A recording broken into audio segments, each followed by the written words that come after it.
I tested 7 of the most popular stock screeners, and in this video I'm going to provide you with my top 3 screeners that you can be using right now to find profitable stock investment opportunities. At number 3 we have StockAnalysis.com, and this is a pretty handy stock screener that you can use. It's absolutely free to use. Of course, it has its own limitations unless you go into the paid version of it, but what I really like about it is that it's super simple to use. You have all your list of companies right here. You can change how many rows that you can see at any given point. By default they give you 20, but you can change it up to 50 and then more if you have the premium version. If you want to go to the next row, you click on next. But really what matters here is the filters, and in terms of filters, this stock screener does very well. You can click right here to see all the different filters that are offered, and as you can see, you can just select more and more filters,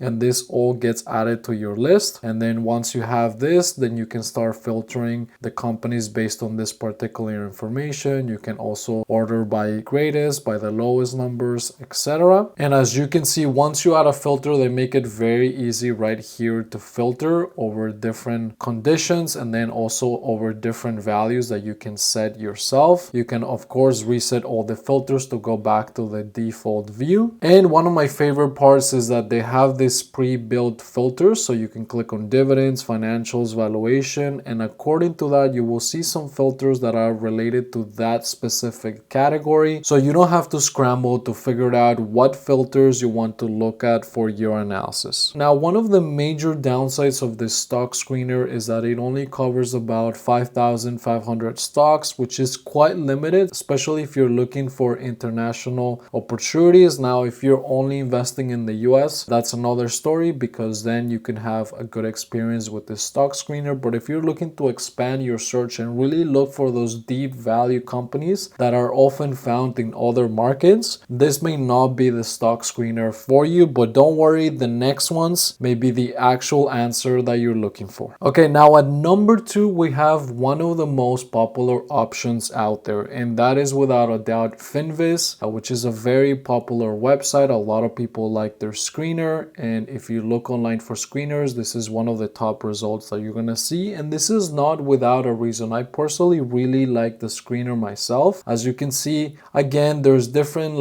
types of screeners that you can use. So for example, this would be for valuation, this is for financials, ownership, performance, etc. So this makes it very easy for you to navigate different types of screeners and filters that you want to apply for your particular investment style. So yes, that is great. Now, the other thing where it goes above the StockAnalysis.com stock screener is the fact that this screener, as you can see right here, covers around 11,000 companies, so almost double the previous screener, which gives you a lot more room to find opportunities across a broader set of markets. Now, one of the things that I found that is really key is that if you look at these filters, you can see that they can seem quite limited, unlike the stock analysis screener that allows you to chain a whole bunch of metrics all at once. So what I recommend is that whenever you use this screener, that you click on the all filter, because then here, this is where it allows you to find a lot more filters, and you can even add more to the list here.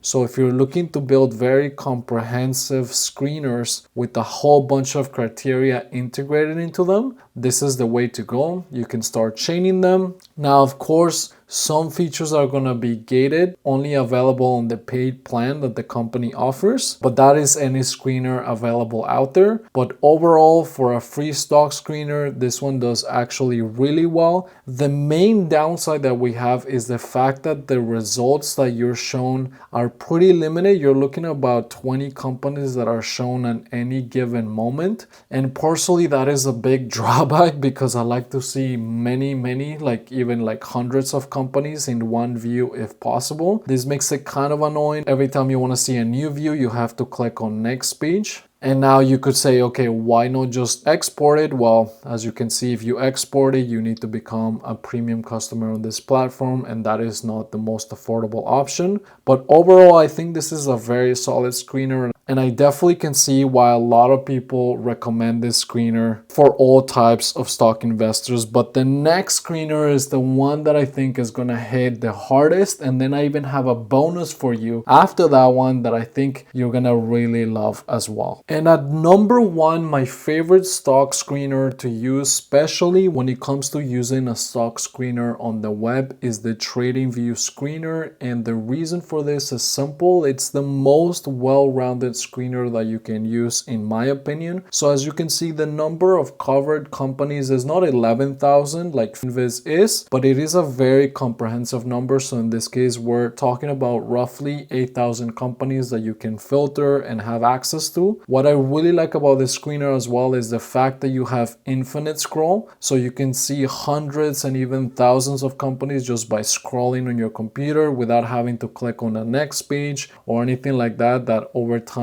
becomes annoying. And then on the other hand, the number of filters that you can access is actually phenomenal. As you can see, you can just click right here and you're gonna get a whole bunch of filters ordered by different categories, and you can just keep adding them to your columns. Now, some of them, just like any other screener, you do need an account. But the good thing is that for this, with the free account, you can get away with a lot of stuff. Now, some of it, you of course are gonna need a premium account to be able to access all of the functionality and all of the power that the screener has to offer. And again, you can just click right here. In fact, I think TradingView was one of the pioneers in enabling this functionality where you can just get different filters based on different criteria like valuation, dividends, profitability, etc. You can of course just filter and sort by ascending, descending, move to the right, look for specific values. So there's a lot of flexibility, but the beauty of that is that it's also very simple to use. So regardless of your investment style, you can start using this screener, so that way you can find good opportunities to look into further a lot faster. So this would be my best screener, but there's one bonus that I think will help a lot of you, so stay for that because I think you're gonna love this. So as you could tell, one of the main downsides of all screeners included on this list is the fact that they have limited coverage, meaning they have a very finite number of companies. So if you really want to look across international markets, that's going to be very limiting. The other thing that all of them have in common is that if you want to download this screener and put it on your spreadsheet, you have to go on a paid account. And this is the same with FinViz, this is the same with StockAnalysis.com. They all want you to have a paid account, which can be quite unaffordable for most investors out there. And so the last screener is my favorite and the one that I use all the time, and this is from Wisesheets. And what it does is it provides you all of the data that you need right here on your spreadsheet for you to apply any calculations, graphing, filters where you can just sort by ascending, descending, all of it taking advantage of all the power that Excel has to offer. And yet at the same time, it's very affordable for investors and it's super simple to use. You simply select the filters that you're looking to get data from. And as you can see, it's very comprehensive where you can just keep scrolling and adding more and more filters that you want to use. You simply enter the conditions for these filters, click on get data, and automatically you're gonna get all of the data automatically updated for you. But my favorite part is that this actually covers a ton of companies. I don't even know how many, but a lot more than the rest of the screeners. So let me just show you. If I get rid of this filter right here for the exchange, and let's say I just want companies that are actively trading, this is gonna give me the entire universe of stocks available through the screener. I'm gonna click on get data, and the number of companies, as you will see, is gigantic, but yet is gonna process the data very, very quickly. So if I go right here and I go all the way down, you can see there's over 68,000 securities, and this is not even including the ETFs that you can screen for and get data automatically updated for you. And as you can see, this will include all this information right here, plus any filters that you decide to add. So if I want to add the PE ratio, I can simply add it right here. If I want to add the dividend yield, I can add it right here as well. And then this is going to allow me to really slice and dice the data exactly how I want. So for example, let's say I want P ratio less than 25 and I want a dividend yield greater than 3%. I click on get data and I'm going to get a new tab that then filters out the list of companies that meet this specific criteria. And if you don't believe what I'm saying, look at this. If I scroll down to the dividend yield, you will see that all of it is above 3%, so it matches that criteria. And then on the P ratio side, if I sort it by ascending, well, in this case descending, you will see that everything will be below 25, just as we instructed. With that being said, I hope you enjoyed this video and let me know in the comments what's the best screener that you use on a regular basis and why, and I'll see you in the next one.